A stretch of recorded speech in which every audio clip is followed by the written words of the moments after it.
CPI রাজ্য পরিষদের সম্পাদক নির্বাচিত হলেন মিলন বৈদ্য। তিনি এতদিন ধরে সহ সম্পাদকের দায়িত্ব পালন করছিলেন।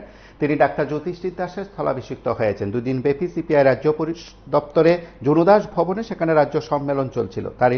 সেই সম্মেলনে সেখানে নতুন কমিটি গঠন সহ আগামী রাজনৈতিক দিক নির্দেশ সহ নানা বিষয় নিয়ে সেখানে আলোচনা হয়।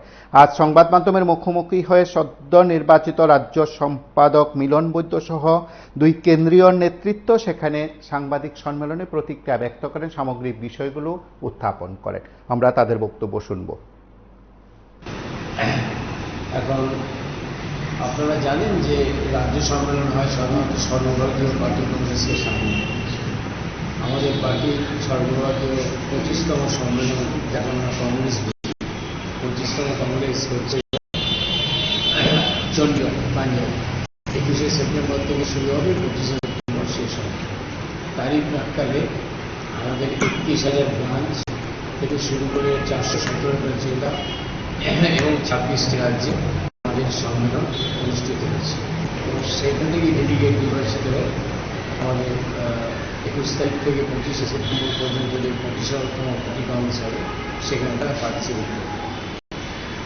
এখন এই সম্মেলনের মূল রণধ্বনি হচ্ছে আমরা যা আলোচনা করেছি এবং আমাদের পলিটিক্যাল রেজলিউশন আগামী 18 তারিখে দাবি পরিষ্কারের মূল রণধ্বনি হচ্ছে দেশ থেকে আরএসএস এবং বিজেপি এই যে জনবিরোধী সরকার, ফ্যাসিস্ট সরকার, এই সরকারকে পাওয়ার থেকে সরাতে হবে।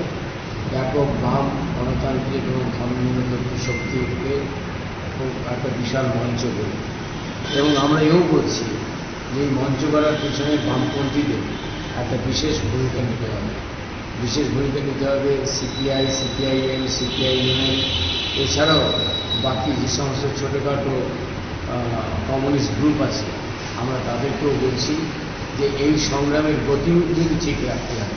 আরএসএস এবং বিজেপিকে পরাজিত করাটাই যে একমাত্র মূল লক্ষ্য নয়, মূল লক্ষ্য হচ্ছে যে নিউ লিবারাল অর্থনীতি। We list Bangladesh. When we want to remove the BJP government, not only Modi government. If Modi knows and somebody comes also the BJP, what is use of it? That we are not particular about their but we should also think about all parties also. Better to promote youngsters, including CPI. They are trying to promote youngsters. This tribal BJP government mainly targeting the tribals. Why? Because they have committed the corporate companies to hand out all the rich sources where the forest is there. They want to hand over it. If they want to hand over the rich property of mines and all geological properties, tribal should not be there. If that is why they started Kagar action, means they want to kill all landscapes openly. And on the first time elected government of Home Minister Amit Shah announced that 2026 March. আপনারা শুনলেন সেখানে দেশ রাজ্যের পরিস্থিতি যেমন সম্মেলনে উঠে আসছে, এবং ঠিক তেমনি নেতৃত্বের বক্তব্য থেকে বর্তমান প্রেক্ষিতে যে বিষয়গুলো তারা জোরালো করার চেষ্টা করেছে সেগুলোই সংবাদ মাধ্যমের কাছে তুলে ধরেছেন। আপনারা দেখতে থাকুন PB24।